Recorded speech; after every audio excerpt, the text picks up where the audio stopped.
Hello अस्सलाम वालेकुम। कैसे हो आप सब। आज का मेरा टॉपिक है कि एक फ़ादर जो है कैसे अपने बच्चों को स्पॉइल कर देते हैं, ये कहकर छोड़ो छोड़ो तुम मामा की बात नहीं सुनो, मामा तो ऐसे ही कहती रहती है, चलो ये तुम कर लो, चलो तुम ऐसे कर लो, चलो तुम चले जाओ। ये सब बातें जो एक मियाँ बीवी के रिश्ते में दूरी तो ले आते हैं, लेकिन बच्चों के रिश्तों में भी दूरी ले आते हैं। कैसे ऐसे बच्चे बड़े होकर अपनी मामा से दूर हो जाते हैं और बाप के करीब हो जाते हैं। कुछ फ़ादर जो है ना बिल्कुल प्लानिंग के तहत ये करते हैं ताकि बच्चा हमसे ज़्यादा अटैच रहे और माँ से दूर रहे, लेकिन कुछ बाप जो होते हैं वो गैर इरादी तौर पर ऐसा बिहेव कर जाते हैं जो उनको पता नहीं होता कि बाद में उसके साइड इफ़ेक्ट क्या निकलेंगे। तो आइए मैं आपको एक्सप्लेन करती हूँ अपने व्लॉग में। कुछ बाप जो होते हैं ना वो अपने बच्चों पर बिल्कुल भी सख्ती नहीं करते। वो ये समझते हैं कि हमारे बाप ने हम पर सख्ती की थी, हमें डांटते थे तो हम उनसे दूर होते चले गए, हमें उनसे नफ़रत होती गई। कुछ होते हैं ऐसे फ़ादर जो बेजा सख्ती करते हैं जिसकी वजह से बच्चे उनसे नफ़रत करने लग जाते हैं।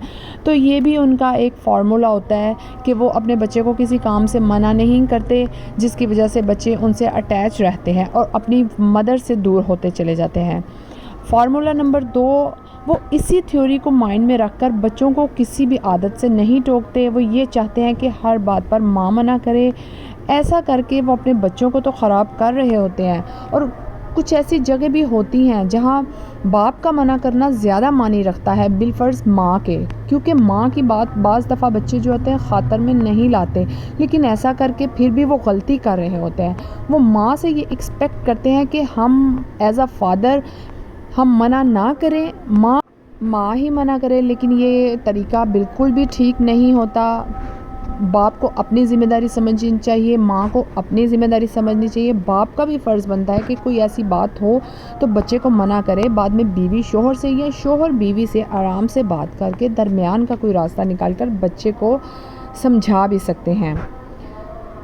अच्छा, फार्मूला नंबर 3 ये है कि बच्चा जब किसी बात पर बेजा ज़िद करता है, अपना कोई शौक़ पूरा करवाने के लिए ज़िद करता है, चाहे वो माँ से करे चाहे वो बाप से करे, लेकिन माँ अगर उसको मना कर रही होती है तो उसी वक्त बाप को ये नहीं टोकना चाहिए कि नहीं जाने दो, नहीं खेलने दो, नहीं करने दो, नहीं वो फिर और क्या करे, वो घर में ही बैठा रहे सारा दिन।